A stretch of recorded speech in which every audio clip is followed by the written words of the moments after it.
Okay, so we're going to look at. I want to close the door there, please. Thank you.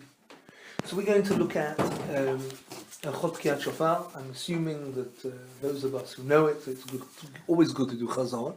Those of us who don't know it, so it's good to learn, and it's very important to understand. So, yes. I think I would also appreciate if we could cover off. There are lots of minhagim and then mythology around blowing shofar. We only have an hour. Let's get through what we can get through. It's just good when you get blindsided by it after you've blown to be able to turn around and say. I'm going to try and take you there as well. Now look. Let's start from the end. Turn your pages all the way to the end. It's not the last source, but it's the second to last source. The one that starts with "someone once came." Can you see that now? The source, the main source for kavonas, for the state of mind, the thought process and the intent you're meant to have during Tekiat, the main source is the Shnei Luchot HaBrit. Shnei Luchot HaBrit is the Shla HaKadosh of Isaac Halevi Horowitz, major authority, significant in many ways, but specifically because Kabbalah is intertwined, it's very Illyrian in its Kabbalistic type of style, and very complicated. So I brought this extract because I think it's really important. Someone once came to the Chasam Sofer in Pleshburg just before the blowing of the shofar. Just to tell you who the Chasam Sofer was, there's no greater sage than the Chasam Sofer in the last 200 years. No greater halachic authority. 200-300 years. I mean, the Chasam Sofer was head and shoulders, is the granddaddy of all the poskim. Chasam Sofer was the leader of world orthodoxy at a time when anti-orthodox forces were breaking out. Those anti-orthodox forces conquer Germany and bring about basically the demise of German Orthodox Jewry. I mean, we're talking about mass conversion to Christianity, terrible situation. You can read about it in history if you want to. But the Enlightenment movement, what leads eventually to reform, etc., stops in Hungary. Because the Chasam Sofer is in Hungary. And it just stops there. And it turns down to a trickle. And the reason is it's incredibly powerful. It's not only a powerful halachic authority, it's also an incredibly powerful leader. So the Chasam Sofer, the following. Someone once came to the Chasam Sofer in Pleshburg just before the blowing of the shofar and asked him to teach him all the kavanot for blowing the shofar. He said to him, I read in the Magen Avraham, who quoted the Shla HaKadosh, that you are supposed to think about all these matters when blowing the shofar. Please teach them to me so I can blow the shofar as I should. So Chasam Sofer agreed and said, I will teach you all the symbolism and all the kavanas you need to have when blowing the shofar. He took out a very old book from a special bookcase, and it was a chumash. And he pointed to the verse that says, it shall be a day of shofar blowing for you. That's the pasuk in the Torah. And he said, this is the kavanah that you should have. Right? I mean, there's no doubt that is absolutely, that's the kavanah you need to have. All the kavanas in the Shnei Luchot HaBrit that you need, and you'll see that I brought you an extract here. He says, the Arizal, as cited in Sha'ar Kavanot, taught that the different sets of shofar sounds serve to negate different categories of sin. The shofar sounds blown before Musaf serve to negate the Yetzer Hara for idolatry, whereas the sounds blown during the silent Amidah of Musaf negate the Yetzer Hara of Arayot, immorality. The shofar blowing during the Chazan's repetition of the Amidah relate to the sin of murder, and the sounds blown during Kaddish Titkabal at the end of Musaf serves to negate the Yetzer Hara of Lashon Hara. It is therefore appropriate that thoughts of tshuva for sins involving the appropriate category during each series of blasts. Nachon, true. But if you don't have kavanah that you're fulfilling the mitzvah of shofar by blowing the shofar, all of that doesn't matter. That's plus. If you're such a great tzaddik and a big tzaddik, then that's great. But if you can concentrate on the pasuk that you are fulfilling the mitzvah on the min Torah on behalf of all these people, and that's the Baal Makri as well. If you are fulfilling the mitzvah, the Baal Makri is responsible to oversee it, and the Baal Tokea is the person who's doing it, and you are able to concentrate on that pasuk, that's all you need to do. You fulfill it Doraita, they fulfill Doraita, you fulfill the Rabbanon, and they fulfill it the Rabbanon. That's the main thing. It's a very famous story that I grew up with, and you've probably all heard it. And that's the story of the Lev Yitzchak of Bilditchev. Lev Yitzchak was the famous, the angel of the Jewish people, the Sanigoran Shel Israel. Someone came to Lev Yitzchak, and he said to him, listen, I've lost my ability to blow shofar. The guy blew shofar for him for years. He said, I want my son to blow shofar. But his son wasn't a righteous individual. And so Levi Yitzchak thought about it. He said, no, I can't have your son blow shofar. You're a righteous man, but your son isn't not the same milk. And they opened it up. And everyone heard it. So Levi Yitzchak looking for a Baal Tokea. So you can imagine all the Hasidim came from all far and wide to take me. I want to be your Baal Tokea. So he asked one guy, tell me, what do you think about when you do your tkiyas? Oh, I said the Arizal, and I think about the Shnei Luchot Abrit, and the Magen Avrom, and I think of this, that, special tikkunim, I tovel 10 times before, I take a mikveh with me, I put it on my head, everything, I spritz, everything fantastic. And then one guy came, and he says to him, blew shofar, blew it nicely, like everyone else, and he said to him, tell me, what are you thinking about? He said, Rebbe, I can't lie to you. I have a daughter. I need to marry her off. I need the parnasa. And if I don't get this, I don't know what I'm going to do. He started to cry. Had a broken heart. Rabbi Yitzchak said he'll blow shofar for me, because that's the kavanah that you need, a broken heart. Because that's what a shofar is. The shofar reflects a broken heart. Yevava. We say that the Tekiat is the Yevava. We'll learn about that in a second. The whole concept is the Yevava. You're supposed to blow with it. Have you ever thought why? The Sisei Laila brings this, of Tzadok HaKohen. Why do you not have a violin? Why do we not play a violin? Violin's much nicer. You would disagree? Expensive playing. What does it sound when I play it? But you know what? When I go to a school, I often go to school Erev Rosh Hashanah, primary schools, or if I go into a children's service. So I take the shofar and I turn it upside down and put it on my head. And I show them it's like a horn. What does this look like? A horn. Oh, very good, horn. That's what it is. It's a horn. Teaching the kids it's a horn. Keren, sh'layil. Then you blow the shofar. What does it sound like? So it sounds like crying. It sounds like crying. It sounds like sobbing. It sounds like someone's trying to catch his breath. That's what it's meant to sound like. That is the intention. It's not by chance that it sounds like that. It's meant to be a yavava. Is meant to be a whimper. It's meant to be whimpering and crying and sobbing, and it's meant to come from the heart. And if you're able to do that, then that is the ultimate kind of, the kind of kavanah. So I could have brought you now extracts from the Shnei Luchot Abrit, and we could have sat here all night learning different kavanahs and the Shara Arayas, and that you do all need to tovel, and you do need to all put on kittles, and you do need to take it seriously, and you should be maharel b'tshuva, which means that you need to commit yourself to doing tshuva before you do it. You do need to do that, nachon. But you need to have in mind you're fulfilling the mitzvah for the kehillah and for yourself as it's written in the Torah. That's the kavanah that you need to have. There's nothing more important. All the other things are additional. Right? Let's go back to the halacha because that's so important. We need to fulfill the mitzvah as is written in the Torah. Let's go to source number 1. Source number 1 is Orach Chaim Taf Kuf Tzadi, and I brought you the extract. I also brought you the Mishnah Berurah, but might delve into the Mishnah Berurah. But let's learn through Shulchan Aruch. So the Mechaber writes, and at the end of it, there's even 2 simanim that I brought you in English. Now let's go through the Shulchan Aruch. Kama tkiyot chayav adam lishma b'Rosh Hashanah. The Mechaber asks, how many tkiyot does a person have to listen to on Rosh Hashanah? So the first thing we need to ask ourselves is, what is a tkiyah? What's a tkiyah? What's it? That's a question in the Gemara, really.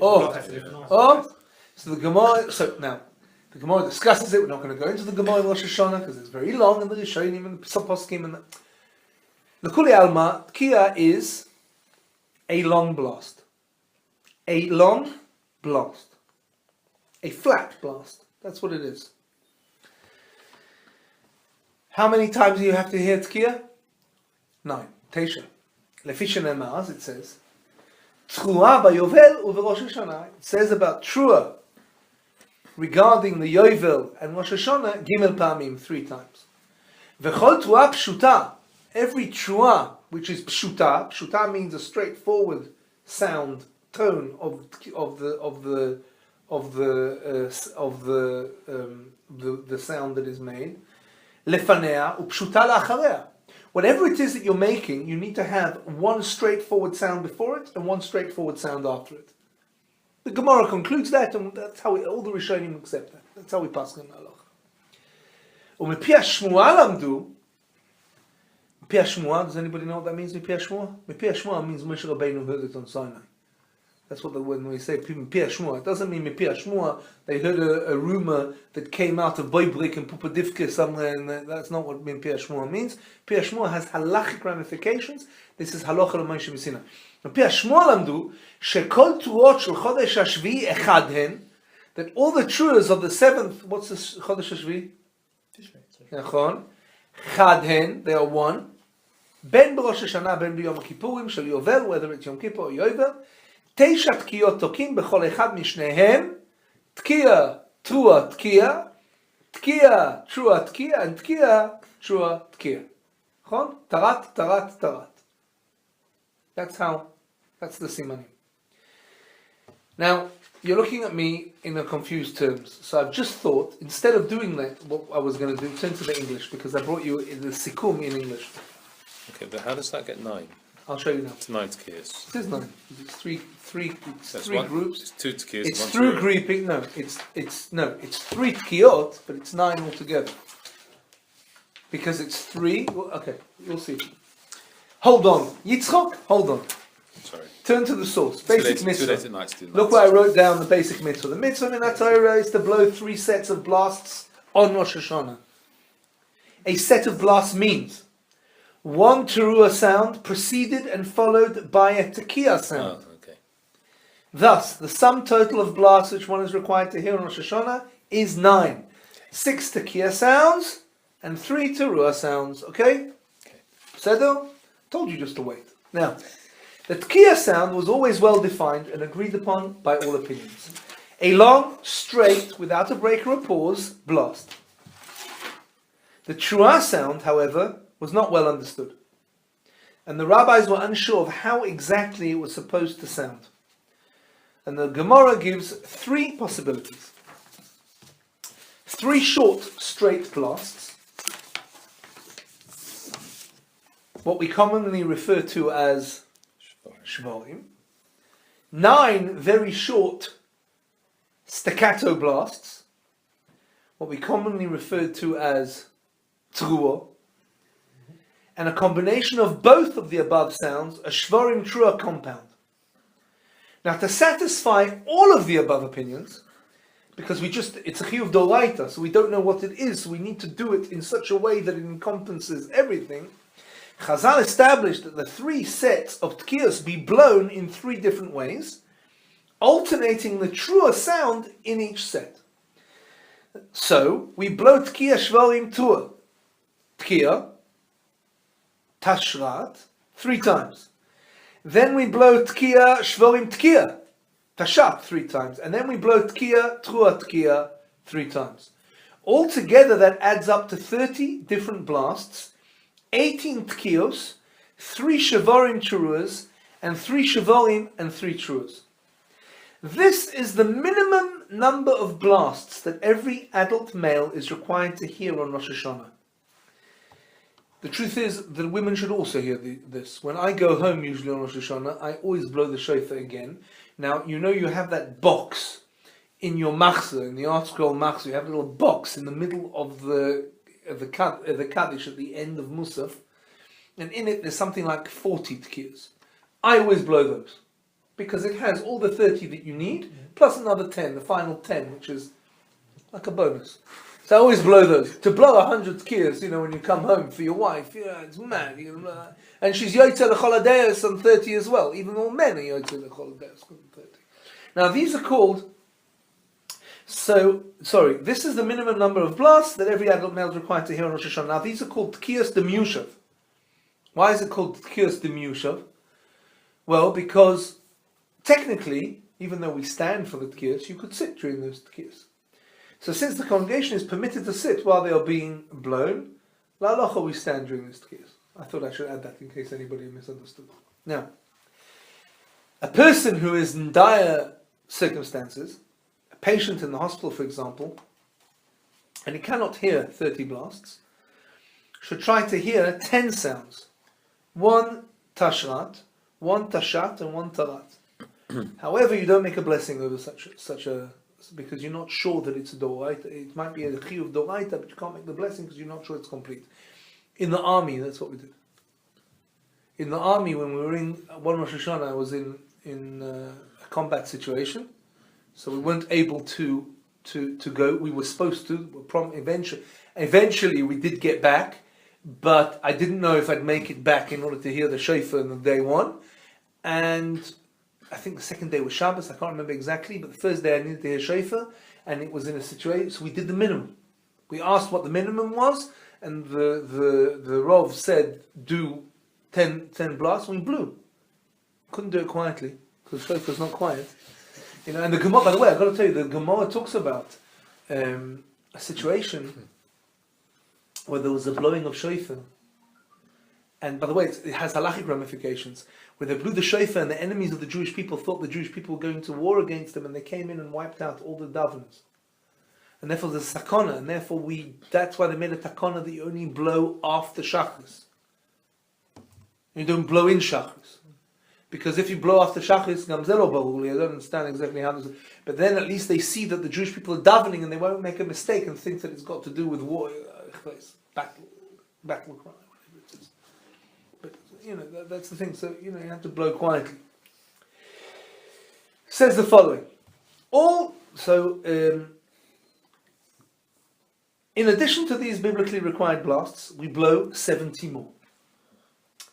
30 more blown during Musaf, 10 each after the Malchuyos, Zechoinus, and Shofars, divisions of Shmona Esrei. And every adult male, D'Rabbanan, is obligated to blow or hear these blasts in their designated places during the Musaf service.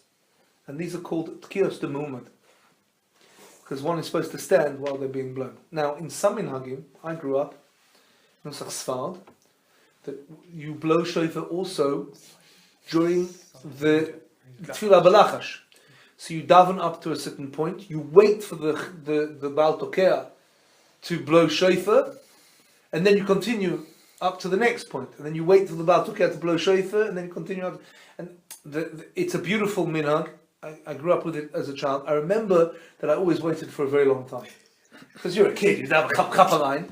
And this guy davens, he's davening with kavona, because he's about to care, and he should, as everyone else should, Rosh Hashanah. Daven kavona, everyone. So you're waiting 20 minutes till the guy can, and don't forget Rosh Hashanah Amida is very, very, I think it's the longest Amida, isn't it? It's very long, it's longer than Yom Kippur. It's longer than Yom Kippur, I think, with all the alchets. I think it's even longer. Especially the Musaf is longer, you've got the Avodah and this and that, It's still... It makes it much easier at the end as well. What's that? Yeah, if you're doing it balachash. Okay. I wouldn't mind if you just did it here. Well, if we did it balachash, no, it's nusach. Okay, now here we have a very strong nusach of the United Synagogue, nusach of it's a choshev nusach of Yotzei Poil in the Frankfurt and Maine. It's a choshev. It's not stam a nusach that came out of the it's a choshev nusach. And the Nosson Adler was the Rebbe of the Chasam Sofer. So it came from there. So very important. Okay. So it's not just, they didn't pluck it out of the air. Worth a shot. It's a we do change things a little bit. We have. Nusach Anglia has been changed over the years a little bit. We've added in things like you did Nefesh on a Friday night. No one ever, you did Nefesh on a Friday night or Shir Shirim. No one says them and no one says it, but we added it in. That's okay. But Shir's father, isn't it? Shir's Yerushalmi, it's my Madlikin once, they said in a shir, I heard that Rav Soloveitchik, Zechet Zagleboch, in a shir once, quoted by Madlikin, and the guys didn't know. They asked one of the boys and said, how come we don't know? Because no one ever says it. So he said, I'm Nusach Sfam. So he said, so Kagavna. So you know the third line in Kagavna? So he didn't know either. Okay. So,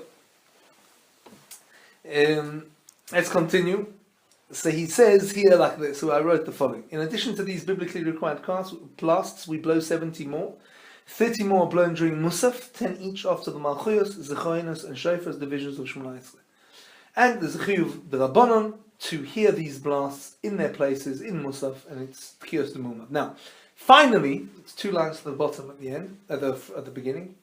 Finally, it is customary to blow 40 more blasts for a sum total of 100 blasts. Now, while this custom is based on several early sources, it's very fascinating, by the way. Where do we find that it's what it's based on? It's based on the Yevavos of Sisra, which is a fascinating thing. Yevavos of Sisra. That's how the Achiv Doraita of Tekiat is based on the weeping of the mother of Sisra. That's the 99, wasn't it? Yes. Yeah. While this custom is based on several early sources and has been almost universally adopted, there are various practices regarding when exactly they are blown. Generally, these blasts are blown towards the end of, as well as after the Musaf service, and one should refrain from speaking until after all 100 blasts have been blown. Now, people don't realize this, but the Baal Tokea, Mamash, has to be makpid on this. The Baal Tokea, at least, people should all be makpid on this. But certainly the Baal Tokea should not be speaking. It's a hefsek. You've made a bracha. You're making a hefsek. You'll not be moitzi. So you can't speak you can't speak at all. You can't, you can... What are you being moitzi? You're being moitzi the whole community on the mitzvah of Shofar. No, I understand, but after your, even the Rabbanan ones, you shouldn't speak, otherwise it's a hefsek. You won't be able to moitzi them. It's a hefsek. That means you've broken the bracha. That you make, Asher Kitshanu b'mitzvos v'tzivanu, needs to apply to the entire mitzvah in its entirety.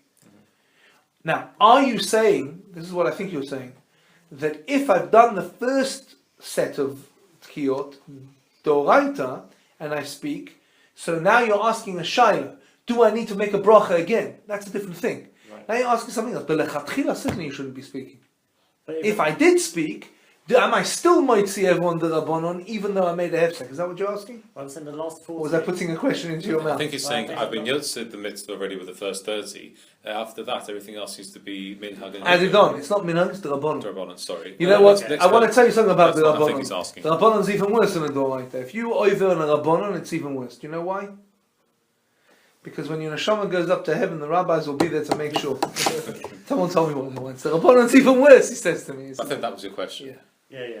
The Rabbanon is just as important. The Rabbanon has its source in a Doraita. It's just as important. I was just confused. Has other nafkaminas, that's all. But presumably, it says customary, that's why I was confused. You're saying it's sort of... No, I wrote customary as in because there is a machloket, there's different minhagim based on place and time and origins of communities as to where it's concluded. For example, is it in the middle of Kaddish or at the end of Kaddish or before Kaddish? That's the machloket, but not whether or not we do it. Right. Okay. All of those. Our minhag is to do it at the end of Kaddish. Right. Or do we do it in the middle? Our minhag is to do 30 after Tikka, 30 before Tikka B'El, and 10 at the end. Nachon. Yeah, nachon. Presumably it's not hefsek to say to the Baal Makro, was that okay? If you're going to go over Dova, then... No, that's different. Yeah. I was say, do it again. You can say that, do it again. And presumably... We're going to get there. In Musaf, all the parts that you join in, like Aleinu... Yeah, that's tefillah. Tefillah is not a hefsek. But masiach, to have a conversation or to say something that's not nogei ala davar, is a hefsek. That covers the makro as well. Sorry? That goes to the Makri as well. Now the Makri is incredibly significant. I'll tell you why. Because the Makri he's giving the Baal Tokea what to do on behalf of the Kehillah. The Kehillah needs to follow it. So, if you have, I think I've written it down but from memory, if a Baal Makri sees that the Baal Tokea makes a mistake, he needs to give a clap and he needs to let everyone know that we're doing it. We're going to do it again. Don't hesitate to say we're going to do it again. Some Baalei, I remember I had once a Baal Tokea, I used to get upset if someone told, what do you mean? Rav Lichtenstein used to stop the Baal Tokea all the time. Do it again. The tent was too high, the pitch was too high, too low. It was very makbid on all sorts of Rishonim and all sorts of... I fast forward. So if I mess up on a Shavarim, seriously, is that what we'll we're doing again? Do I need to go back to the Tekiat? I'll get there, I wrote it all there. You'll see now. Now, how long should each blast be? Okay, you're running ahead. Don't be. Just for talking about it. Now, the length of a Tekiat, both before and after the Shvarim or Trua, must be at least as long as the Shvarim or Trua which it accompanies. Thus, since it takes about 2 or 3 seconds to blow a Shvarim or a Trua, the Tekiat before and after must be at least 2 or 3 seconds long. Since it takes longer than that to blow the combination Shvarim Trua sound, the Tekiat which precedes and follows these sounds should also be longer.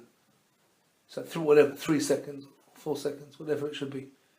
So you need to, the Baal Tekiat needs to have that in mind. Sometimes I have a Baal Tekiat and then he does a Shvarim Trua. That's not Yotze. He needs to do a lengthy Tekiat before he does a Shvarim Trua. Then he does a Shvarim Trua, and then when he concludes, he does the same length. The time length needs to be the same. Okay, keep that in mind. Most congregations allot about 4 or 5 seconds for each of these Tekiyas. That's how much it is, 4 or 5 seconds. Now, I've underlined this. It's really important. The Makri is responsible to keep time. If you think it was too short, say it was too short. Do it again, please. Now, if it was half a second short, that's different. Then you can be let the you know you can let the guy have the benefit of the doubt. But if the guy goes and then he goes, then Vadai, it's not, he didn't clear it. And you have guys, especially the older Baalei Tekiah that I've come across. You know, these guys that came from the old country and they're blowing, you know, sometimes their Tekiah, you know, it's just, they just don't have the koach to make it. But that's not an excuse. You know, that's not an excuse. It says Josh, but I don't know which Josh that is. Okay, alright. Not me. Hang on, let's have a look. Let's have a look, it might be about this. Hello? Hi, Joe. I'm sorry, I'm in the middle of a shir. I can speak to you in half an hour.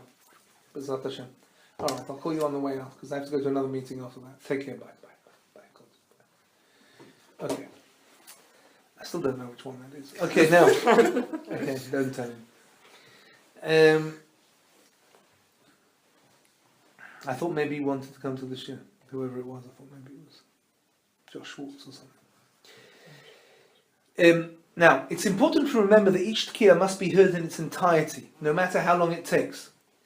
If, for example, a Tekiah is blown for 7 seconds, which is much longer than required, the entire 7 seconds worth must be heard by the congregation. Care must be taken not to begin reciting Yehi Ratzon until after the blast is concluded. Okay, so it's important that now the Baal Makri is the one who really gives the. If you see the guy going on and on and on, I had a guy in Manchester. His name is Rabbi Pinnico, and he has lungs.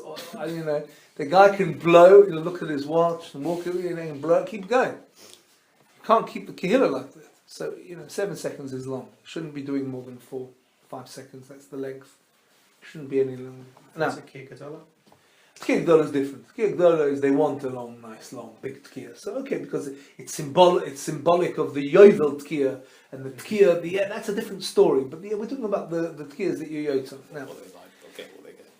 Yeah, and also usually the Baal Tekiah comes to the they're expecting this long, long Tekiah, and he's like. He's done 40, I mean, come on. Yeah, and I remember as a kid, my father's Baal Tekiah was a Yid called Moshe Friend. Moshe Friend, that was his name. He was the Baal Tekiah in the shul. And he was a Ehrlicher Yid. I remember one year his lips were all, by the time he couldn't blow anymore, his lips were, the second day, his lips were all bruised and bleeding. And so my father had to take over. He took over and he did the Tekiyahs. The guy couldn't blow. And you're blowing and it's terrible. Mm-hmm. Now, a true is at least 9 short blasts, beeps. Although in practice, many more beeps are sounded when the trua is blown. I don't know if you've ever noticed how many you do for trua. The minimum is 9, but by the time you finish, it's already 15, 16. No, and it's hard to count. And if you only do 9, people look at you and think you haven't done enough. Yeah. Yeah, you did great there. Yeah. No, I definitely did. There's a machlokas Rishonim. Rashi holds 3. All the other Rishonim hold 9, but he holds 3. Some like Chabad do what they do, because they've got a very unusual way of blowing. I don't answer for that. Now, Yeah. So Chabad have their own Darkam B'Kodesh. They have their own way and their own derech, and they follow Shulchan Aruch Harav, and they follow their own holy practices. It's a different story. Now, and you need to ask Chabad Rav to find out exactly what the depth of it is. Now, a trua is at least 9 blasts, short blasts, and we said we usually make more. Now, listen to this. I was going to underline it, but I don't know why I didn't. No breath may be taken between the short beeps. They must be blown consecutively. So it needs to be from one breath. So some people, I've seen this, some people will blow the shvorim, and like they're taking mini breaths in between. So, that kind of, and that's how they're blowing it, rather than using one breath. And that's how it needs to be. It needs to be done using one breath. Each shevel should be about 3 trua beeps long. But the shevel is valid even if it is only 2 beeps long, provided that all 3 shvorim are of that length. No breath may be taken between each shevel. They must be blown consecutively. Now, shvorim trua. How do you blow a shvorim trua? There are 2 views of how to blow a shvorim trua combination. Some opinions hold that no breath may be taken between them, and even b'di'evid, a breath between them invalidates the blast. So the initial breath does your shvorim and your trua. Others, and it's a major machlokes this, hold that a breath should be taken between the shvorim and trua, because they need to be separated, because it needs to be 2 separate things. Provided it takes no longer than the split second that it takes to draw a breath. So you're not stopping, taking a breath and then continuing, but the split second that you take is the breath that you take. The custom in most congregations is to do it both ways. How does that work? The tkiyas before Musaf are blown with no breath taken between shvor and trua. And the tkiyas during Musaf, or after Musaf in our case, are blown with a break for drawing the breath between shvorim and trua. Do you actually have to draw a breath, or can you just pause? No, you need to draw a breath. You need to suck in, but you need to suck it. But sucking quick. Yeah, but it's a reversal. You're on the way out, then you're back in, then you're out again. It's not that easy. I didn't say it's easy. If you didn't manage it, if you didn't do it, then then you rely on the fact that on the first opinion. No one's so you don't have to repeat it. Yeah, but we try to do that. Please try and keep that in mind. Now, do try. It's just mistakes while blowing. So the other thing is, do you have to take a breath between the tekiat and then the shvorim? What do you mean? You blow the tekiat. No, you've got enough air in you to keep going. Do you have to you do. You need to take a breath because the tekiat is separate to the shvorim and the trua. Okay. The tekiat needs to come before as a separate thing. It needs to be separate. Okay. And sometimes you hear that. Sometimes you can hear separate. And there are places and times when it needs to be separate. And there are places and times when it's not meant to be separate. And if it's not meant to be separate, the problem is that people don't know about this distinction between Shachris and Musaf. And so whenever they do a Shvar and Shura, it's just the same. Shachris and Musaf. It's not meant to be like that. So there needs to be a break there. Now look, yes, sorry? So before you go on to mistakes, Trua, Yeah. some people have heard blow, it's not a straight blast. They go up there. Oh, I know what you mean. Yeah, because they don't have the koach in it. Yeah. Yeah, but the evid it's fine. True, but the evid is fine as long as the length is okay. But it's not ideal. Ideally, it needs to be. If you're very makpid and you're in a very, they would tell you to do it again. Like a Lichtenstein would probably tell you to do it again, but I won't. Likewise, the shvorim that do. Yeah, don't like that. Sometimes when you're very, the guy's blowing and he's already running out of, so you just can't get it out. So instead of going, he's going because he's just trying. He just doesn't have the koach, so he's just pushing it out. You're yoitza with that. It's now mistakes while blowing. There are basically 2 types of mistakes that the Tekiat can make while blowing shofar. The most common is that the Tekiat tries but fails to produce the proper sound. The general rule is that the Tekiat ignores the failed try, takes a breath, and tries again. Okay? The other type of mistake is that the Tekiat blows the blast properly but loses track and blows the wrong blast. So for example, instead of shvorim, he thinks that a tekiat is in order, or instead of trua, he thinks a shvorim is due. In that case, it's not sufficient to merely ignore the wrong blast. Rather, the tekiat must repeat the tekiat that begins this set of tekiyas. You need to go back to the beginning of the set of Tekiat. The first of the 9. Yes, the first of the 9. What about the last 40? Because you don't need to go back to the beginning of the 40. But the first of the 9, because that is they're all part of one. And if he's made that, now the Baal Makri is responsible for that. Baal Makri is not there just to read it out for him. It's not like he's reading him, it's not like he's just there to hold it for him. The Baal Makri, that's why often the Rov is the Baal Makri. In many shuls, the Rov is the Baal Makri. So what if you burn the Teruah and halfway through the sound goes? Okay, that's different. Now, So you do it again. Okay, You're doing it again. depending on how much time. The problem is, isn't that? The problem is when you had in mind to blow a different Yes, sound. okay. No, I'm saying the That's Teruah different. case. So that, but That would this be is a the- judgment call depending on how much you've blown, Yes. presumably. That So, would be the first time. yeah, you blow the first Teruah and you start it off, and then after 4 seconds it tails off into nothing. You have to make a judgment call. Whether Yes, something- okay. That's the first type of mistake. No, that's where it tries where nothing happens. I'm saying it starts and then it falls apart. Yes. So This is a judgment call. You So got I- to decide how long it was. but I did write for all the Baalei Makri, and those who are not here should be told that they are responsible for this. They need to let the community know that they're doing it again. So it shouldn't just start again. You should actually, the Baal Makri should give a cup on the table and say again, something like that. He doesn't have to give a whole explanation. He should say again. Okay, when a Tekiat needs to be repeated, it's proper that the Makri notify the congregation by banging on the bimah, etc., so that listeners do not lose track of which blasts are being blown. Why? Because they have to have in mind to be able to with that Tekiat. Now, additional hidurim. Now, these are hidurim, but they're important as well. As there are different views or stringencies pertaining to various aspects of Tekiat Shofar, one who wishes to be extremely particular in this mitzvah may blow or hear additional blasts after Musaf is over in order to satisfy all opinions. And these include the following hidurim. There are several ways of blowing the shvarim sound. While some blow short, straight blasts, others make a slight undulation. Right? Some people are makbid to do it dafka like that. But because there is an opinion that that's not yotze, they won't do it during davening. So they'll do it afterwards. They'll do a set afterwards. They've done their 100, now they're going to do another set in order to be yotze. I've got to tell you, I've seen it. In my father's shul, when I grew up, the chevra stay behind for that. There's a group, they announced there's going to be a... Some opinions maintain that lechatchila each shevel should be no longer than the length of 2 beeps. So when you're doing a shvarim, each shevel should be no longer than 2 beeps. Some opinions hold that when the shvarim trua sound is blown, there may not be any break at all between them, even if no breath is taken. The last shevel must lead directly into the trua, like you said. The last shevel, so you're using the same breath all along. You're not it leads straight. So some people hold that opinion that there shouldn't be any breath whatsoever taken. So therefore, after davening, some people go and do that, because the normal accepted practice is that there is.